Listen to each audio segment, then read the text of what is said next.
At exactly 12:00 a.m., my phone lit up on the nightstand. I am 64 years old, a widow of 5 years, and experience has taught me that nothing good comes from a screen glowing at midnight. I picked it up anyway. It was a text from my daughter-in-law, Sarah. "Your apartment is closer to the airport. I'm dropping off my 3 kids. No greeting, no question. Just an itinerary for my life that I hadn't approved." I sat up the chill of the hardwood floor, grounding me as I swung my legs over the edge of the bed. I typed back my thumbs, moving deliberately. "I'm not home." 3 dots immediately danced on the screen. Sarah's reply popped up seconds later. "David has your spare key. He's letting us in." I stared at the glowing letters. David, my son, had that key for emergencies. A burst pipe, a medical issue. Not for his wife to use my home as a 24-hour free daycare while they jetted off on vacation. For a moment, the silence of my apartment felt heavy, intruded upon by a threat disguised as family obligation. I didn't feel panic or sadness. I just felt a quiet, sharp click in my mind. I didn't reply to Sarah. Instead, I scrolled through my contacts and called the 24-hour front desk of my building. Arthur answered on the second ring. "Arthur, it's Chelsea Powell in 4B. I kept my voice steady. "I need the locks changed first thing in the morning. And please add a note to my file. Absolutely no one is allowed up to my unit without my explicit verbal permission. Not even my son." "Understood, Mrs. Powell. I'll have maintenance up by 7:00 a.m., Arthur replied calmly.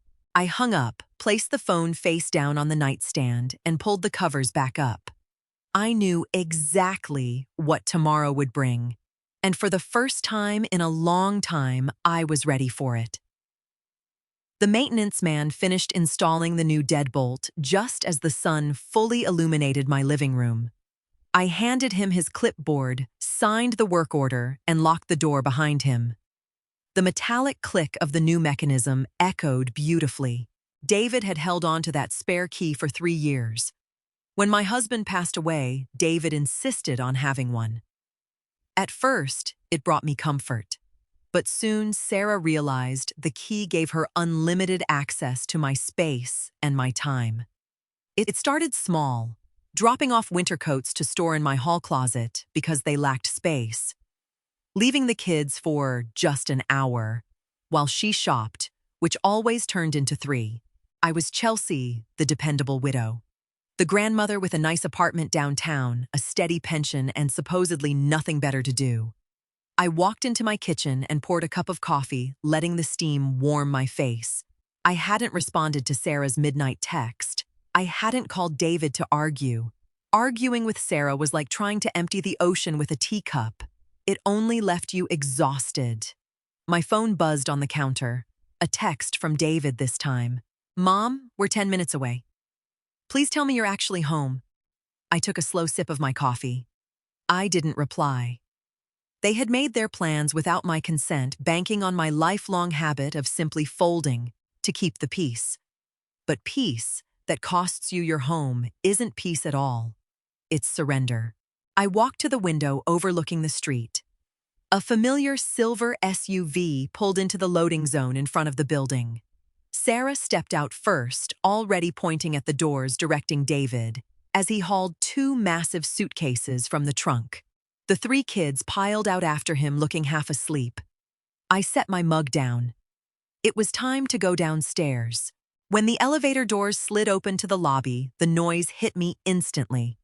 Sarah was pacing in front of the concierge desk, her voice sharp and echoing off the marble floors. "He has a key! He's her son!" She barked at Arthur, who stood solidly behind his desk. "I understand that, ma'am," Arthur replied, unbothered. "But Mrs. Powell left strict instructions. I cannot let you up." David stood slightly behind her, looking miserable, holding a sleepy toddler while the 2 older kids sat on a suitcase. He spotted me first. "Mom." He exhaled relief washing over his face. "Tell him to let us up." We're going to miss our flight. Sarah spun around. Her eyes narrowed as she looked at me, taking in my casual sweater and slacks. You said you weren't home, she accused. I wasn't home to you.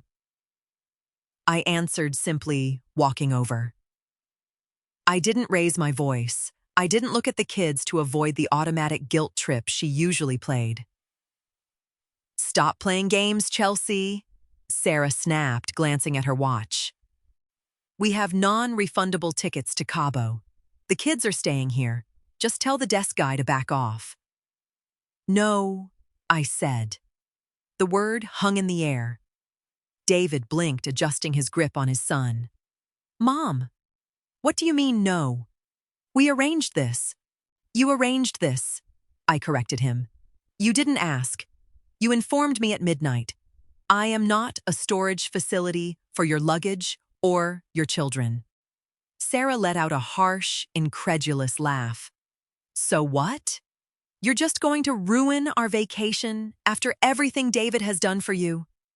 I looked directly at my son. David, your key no longer works. I had the locks changed this morning. The color drained from David's face. He patted his pockets automatically, as if the physical key had burned him. Sarah's mouth opened in shock, but for a second, no sound came out. Sarah recovered quickly, her face flushing red. You changed the locks? Are you insane? We are your family. Family asks. I kept my tone conversational. Family doesn't threaten to invade my home when I say no. We didn't have a choice. David chimed in, his voice taking on that whining pitch he used when he wanted me to fix his messes. The sitter canceled yesterday. The tickets were $3,000, Mom.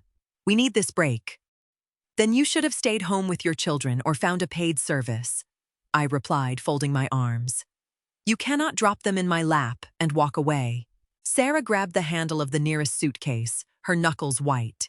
If you do this, Chelsea, if you make us cancel this trip, you're not seeing these kids again. I'll make sure of it. It was her favorite weapon, the grand ultimatum. In the past, the mere thought of losing access to my grandchildren would have made me apologize and reach for their bags. I looked at the kids. They looked confused but not distressed. They were used to their mother's dramatic outbursts. I met Sarah's gaze.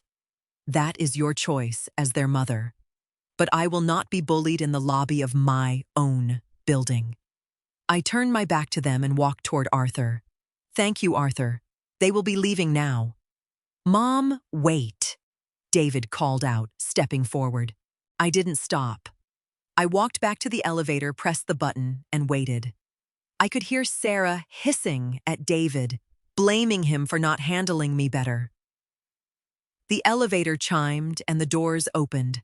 I stepped inside. As the doors closed, I saw them turning, dragging their bags back toward the glass exit doors, defeated. My heart beat a little faster, but my hands were completely steady. Back in my apartment, the quiet felt different. It didn't feel lonely, it felt secure. But I knew David and Sarah.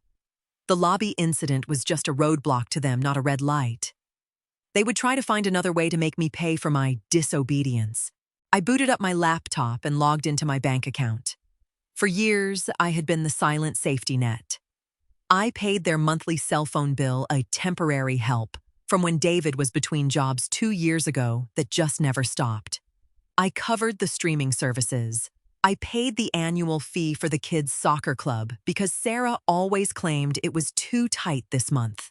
I opened my spreadsheet. The numbers didn't lie. I was funding their lifestyle while they booked $3,000 trips to Cabo. I clicked on the cell phone provider's portal.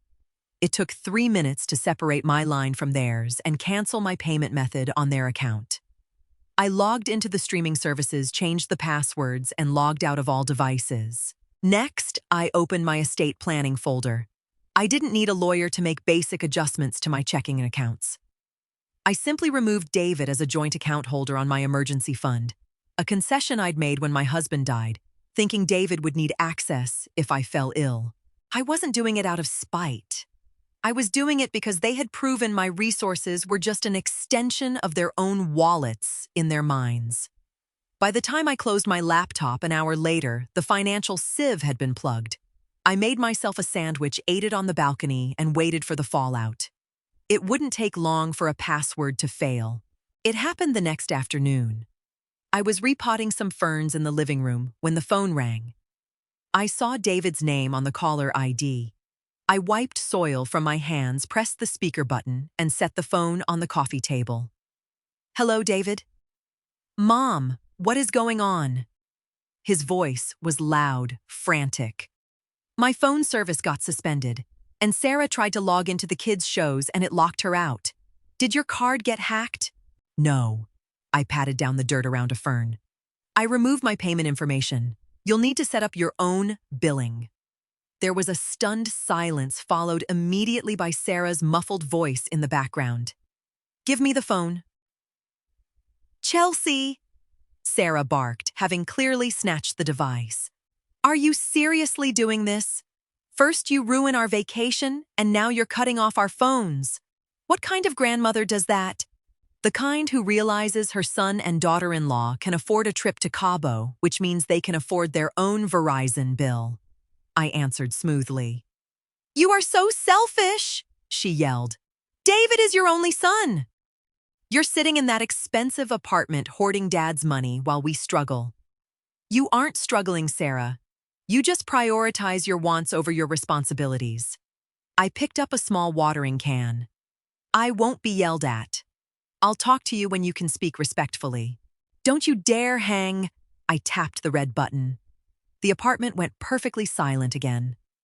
I finished watering my ferns, feeling a profound sense of satisfaction. I wasn't arguing. I wasn't pleading for understanding. I was simply withdrawing my participation from their chaos. 4 days passed without a word. I spent the time organizing my bookshelves and taking long walks in the park. On Thursday, I walked down to my favorite neighborhood cafe for a late morning tea.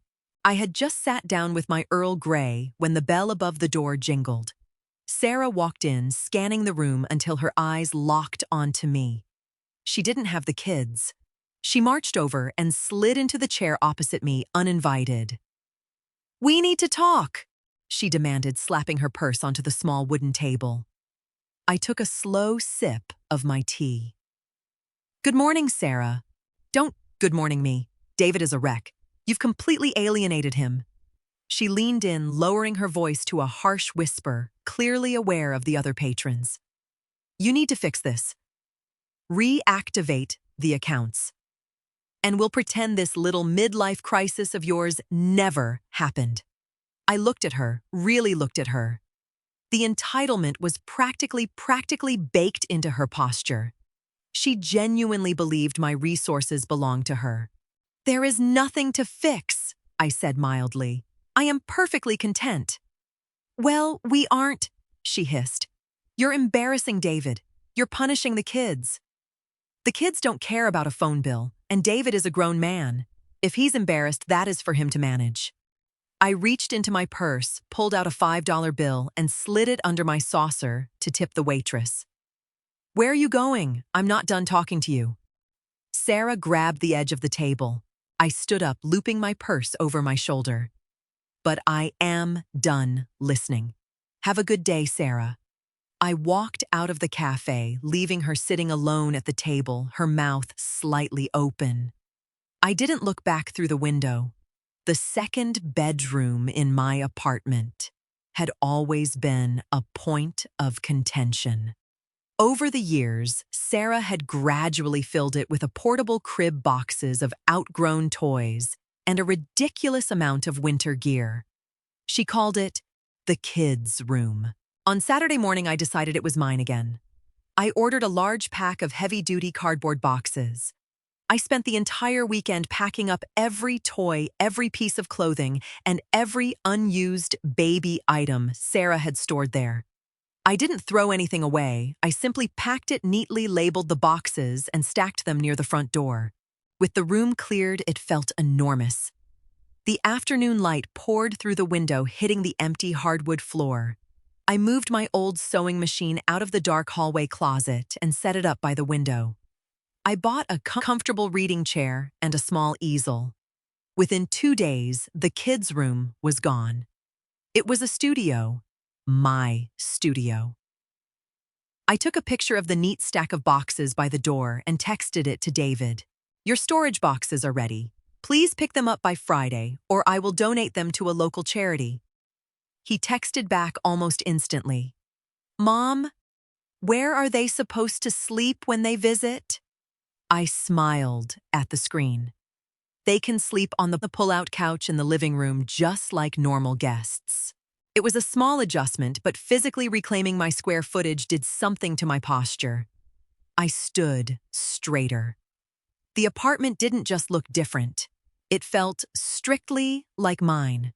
The ghost of their expectations had been boxed up and left by the door. On Thursday evening, the concierge buzzed my apartment. David was downstairs. I told Arthur to let him up, provided he was alone. When I opened the door, David was standing there, shifting his weight awkwardly. He looked at the stack of boxes in the entryway, then at me. "Hi, Mom." "Come in, David." I stepped aside. He didn't walk past the foyer. He pulled an envelope from his jacket pocket and held it out. "Sarah wanted me to give this to you." I didn't take it. "What is it?" Well, it's an apology. Sort of." He rubbed the back of his neck. "She wrote it. She says if you turn the phone plans back on and commit to taking the kids 1 weekend a month, we can go back to normal." I looked at my son. He looked tired, caught in the middle of a war he was too passive to stop. But I wasn't going to save him from his own choices anymore. "David, look at me," I said quietly. He finally met my eyes. "I don't want to go back to normal. Normal was you two treating me like an unpaid employee and a bank account. Normal was assuming you could break into my home at midnight." "Mom, it wasn't like that." "It was exactly like that." I pushed the envelope gently back toward his chest. "Take your boxes. Tell your wife the bank is closed and the babysitter has retired. I love you and I love the kids. When you want to visit me as a son, just a son you call." David swallowed hard. He looked at the envelope, then slowly put it back in his pocket. He didn't argue. Without a word, he picked up the first 2 boxes. 2 months passed. The silence in my apartment had transformed from a statement into a sanctuary. David came back twice to move the rest of the boxes. We spoke politely, briefly. He didn't ask for money, and I didn't offer any. Sarah never called, and she never sent another letter. One evening, while drinking tea in my new studio, I opened my laptop. Curiosity got the better of me, and I clicked onto Sarah's social media page. There it was. A picture of her and David on a beach, drinks in hand, smiling brightly. The timestamp was from 3 weeks ago. The caption read, "Much-needed getaway. So lucky to have an amazing nanny for the weekend." I stared at the photo and let out a soft laugh. They had the money for a nanny all along. They had the options. The entire narrative that they couldn't survive without my sacrifice was just a convenient fiction designed to keep me serving them. I didn't feel angry. I didn't feel betrayed. I closed the laptop, the screen going black, reflecting my own calm face. I walked into my living room, the city lights casting a warm glow across the floor. The new deadbolt on the front door gleamed slightly in the shadows. I was 64, a widow, and living entirely on my own terms. No midnight crises, no uninvited guests. Just a quiet, well-earned peace.